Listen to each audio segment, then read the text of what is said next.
नमाज को दीन का स्तून कहा गया और नमाज को जन्नत की चाबी भी कहा गया। रसूल अरबी सल्लल्लाहु अलैहि वसल्लम ने इरशाद फरमाया, जिसने नमाज कायम की गोया उसने दीन को कायम किया, और जिसने इसको छोड़ दिया गोया उसने दीन की इमारत को गिरा दिया। तो नबी करीम सल्लल्लाहु अलैहि वसल्लम ने नमाज के बारे में इरशाद फरमाया, जुइलत कुर्रतु ऐनी फिस सलात, कि मेरी आंखों की ठंडक नमाज में रखी गई है। एक और मकाम पे ताजदार मदीना सल्लल्लाहु अलैहि वसल्लम ने इरशाद फरमाया, जिसने जानबूझकर नमाज छोड़ दी गोया उसने कुफ्र किया। मन तरक सलात मुतअम्मिदन फ़क़द कफ़र जिहारन, यानी उसने एलानिया कुफ्र किया जिसने जानबूझकर नमाज को छोड़ दिया। और नमाज इतनी ज़रूरी है कि हमें शरीयत मुतहरा ने कहा कि अगर तुम नॉर्मल हालत में हो तो खड़े होकर नमाज पढ़ो, अगर ऐसे नहीं पढ़ सकते तो फिर बैठ के पढ़ो, अगर ऐसे नहीं तो फिर लेट के पढ़ो। मतलब नमाज ज़रूरी अमल है। और खालिक़ अर्ज़ समा ने कुरान हकीम में बार बार नमाज के कायम करने का हुक्म इरशाद फरमाया। हज़रत सय्यदना अबू हुरैरा पाक रज़ियल्लाहु ताला अन्हु रवायत करते हैं, ताजदार मदीना सल्लल्लाहु अलैहि वसल्लम ने इरशाद फरमाया, सहाबा एक शख्स के घर के सामने से नहर गुजरती हो और वो बंदा उसमें रोजाना 5 बार गुस्ल करे तो क्या उसके बदन पे कोई मैल कुचैल बाकी रह जाएगी? तो सहाबा किराम रिदवानुल्लाहि अलैहिम अजमाइन अर्ज करते हैं, या रसूलल्लाह सल्लल्लाहु अलैहि वसल्लम, जो बंदा 5 मरतबा उस नहर में गुस्ल कर रहा है उसके जिस्म पे तो हरगिज कोई मैल कुचैल नहीं रहेगी। तो रिसालत महब सल्लल्लाहु अलैहि वसल्लम ने इरशाद फरमाया, नमाज की मिसाल भी ऐसे ही है। जो बंदा नमाज पंजगाना अदा करता है उसके बदन पे कोई गुनाह भी बाकी नहीं रहता। और हजरत सय्यदना अबू ज़र ग़िफ़ारी रज़ियल्लाहु ताला अन्हु आप इरशाद फरमाते हैं, हम नबी करीम सल्लल्लाहु अलैहि वसल्लम के साथ थे और पतझड़ का मौसम था, खिज़ां का मौसम था, दरख्तों के पत्ते गिर रहे थे।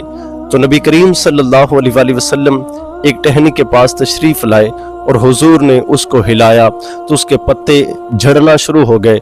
तो नबी करीम सल्लल्लाहु अलैहि वसल्लम ने इरशाद फरमाया, जब बंदा मोमिन नमाज अदा करता है तो उसके गुनाह भी ऐसे झड़ते हैं जैसे इस दरख्त के पत्ते झड़ रहे हैं। और नमाज पढ़ने से इंसान गुनाहों से ऐसे पाक होता है। मुस्लिम शरीफ की हदीस पाक है, हजरत अनस बिन मालिक रज़ियल्लाहु ताला अन्हु आप रवायत करते हैं, नबी करीम सल्लल्लाहु अलैहि वसल्लम की बारगाह में एक शख्स आया और आकर अर्ज गुजार हुआ कि ए ताजदार मदीना सल्लल्लाहु अलैहि वसल्लम, मुझसे ऐसा गुनाह हो गया है जिस पर हद लगती है। तो ए ताजदार मदीना सल्लल्लाहु अलैहि वसल्लम, कुरान सुन्नत के मुताबिक मुझ पर हद जारी कीजिए।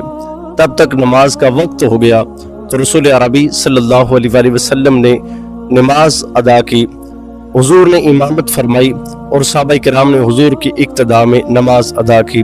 जब नमाज अदा हो गई तो वो शख्स फिर अर्ज गुजार हुआ, ए रिसालत महब सल्लल्लाहु अलैहि वसल्लम, रसूल अरबी, मुझसे ऐसा गुनाह हुआ है जिस पर हद लगती है, तो आप मुझ पर हद जारी कीजिए। तो रसूल अरबी सल्लल्लाहु अलैहि वसल्लम ने इरशाद फरमाया, क्या तूने हमारे साथ नमाज नहीं पढ़ी? तो अर्ज की, या रसूलल्लाह सल्लल्लाहु अलैहि वसल्लम, मैंने आपके साथ नमाज तो पढ़ी है। तो नबी करीम सल्लल्लाहु अलैहि वसल्लम ने इरशाद फरमाया, तो अल्लाह रब्बुल इज्जत ने तेरे गुनाह को माफ कर दिया। यानी नमाज हुजूर के पीछे अदा की और उसके नमाज अदा करने से उसके गुनाह को अल्लाह रब्बुल इज्जत ने माफ फरमा दिया। आज अफसोस की बात यह है कि हर इंसान कामयाबी तो ढूंढता है कि मुझे कामयाबी मिल जाए, जब अल्लाह रब्बुल इज्जत का नुमाइंदा निदा दे रहा होता है, आ जाए कामयाबी की तरफ, हय्या अलल फलाह, कामयाबी की तरफ आ जाओ, तो हम नींद गफलत में होते हैं। फजर की नमाज बिस्तर में ज़ाया कर दी, ज़ोहर की नमाज काम काज में फिर ज़ाया कर दी, असर की नमाज फिर कहीं खेल कूद में ज़ाया कर दी, नमाज मगरिब खाना खाते फिर ज़ाया कर दी, नमाज इशा کہیں سوشل میڈیا استعمال کرتے پھر ضائع کر دی، فجر کی نماز اس کے بعد پھر نیند میں ہی ضائع کر دی۔ وہ شاعر نے کہا تھا حیف تو سویا رہے اور مسجد میں ہوتی ہو اذاں، مرغ و ماہی سب اٹھے ہیں یاد خدا کے واسطے، جاگنا ہے جاگ لے افلاک کے سایہ تلے، حشر تک سویا رہے گا خاک کے سایہ تلے۔ حضرت شیخ سعدی شیرازی رحمہ اللہ آپ فرماتے ہیں روز معاشر جاں گداز بود، اولین پرسش نماز بود، جب آخرت کا دن ہوگا اور جان پگھلتی ہوگی تو میرا رب سب سے پہلے نماز کا حساب لے گا۔ اگر قرآن سے انسان کی تخلیق کا مقصد پوچھا جائے تو قرآن تو فرماتا ہے وَمَا خَلَقْتُ الْجِنَّ وَالْإِنسَ إِلَّا لِيَعْبُدُونَ، قرآن کہتا ہے ہم نے جنوں اور انسانوں کو اپنی بندگی کے لیے تخلیق کیا، مگر افسوس آج